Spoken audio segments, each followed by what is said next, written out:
Yuval David here at the Creating Change Conference. I'm here with thousands of activists and advocates who've all come together to take our movement forward, to take our community forward. We're about to walk into another session.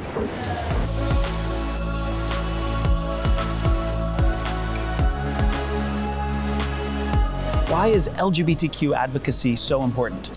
People who are not being served, people who are marginalized need a voice.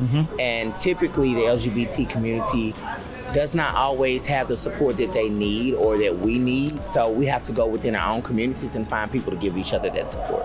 As we've all been saying here, LGBTQ rights are human rights, and human rights are LGBTQ rights. We happen to be part of so many other communities.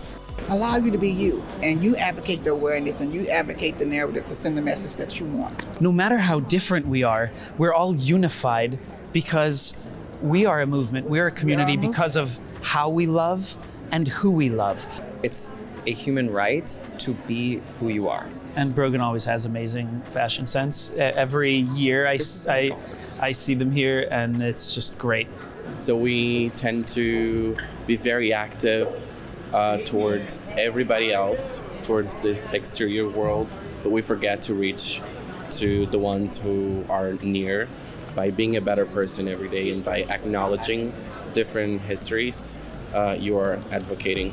That's amazing. And that couldn't be said better. It takes a courageous person to stand up and say, there needs to be representation, there needs to be visibility around this issue. Nothing happens if we don't organize for it. We can't assume that our interests and our needs are going to be met and fulfilled by decision makers and people in charge. The grassroots is where change always happens, and change always happens from people actively doing the work to advocate for themselves in their own communities. You have the gays for themselves, the bis, the lesbians, and the trans. You are right that there are too many of us who do stick to themselves.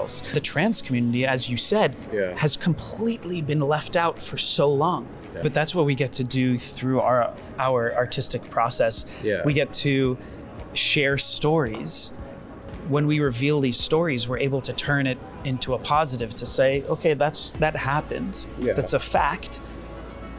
What are we going to do about it? So I applaud you for doing that. If I, as a gay black man, don't care to make change, then no one else is going to follow in my footsteps to do it. The movement have always been here, and here we is 50 years later still fighting for existence and rights. We should exist, create our own policies, create our own framework, whatever that may look like, create our own resources and show up for community. I mean, that's the kind of stuff that inspires me.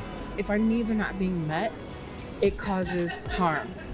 And I don't mean drama needs or I didn't get what I wanted today, oh my. No, it's I need food, I need shelter, I need a job, I need healthcare. Basic needs. Human rights. Helping the person on the bottom helps everybody above them. When you improve the lives of those who are impacted by that, you're improving the lives of so many other people at the same time. Right. You help one person, you help many. So we're now between sessions at the Creating Change Conference. There are countless sessions in all of these different rooms going on at the same time. Now that we're between sessions, I have to say how amazing it is to be inspired by so many LGBTQ activists and advocates. And I hope that I get to inspire them even a little bit as close to the way that they inspire me. And now it's time to keep going.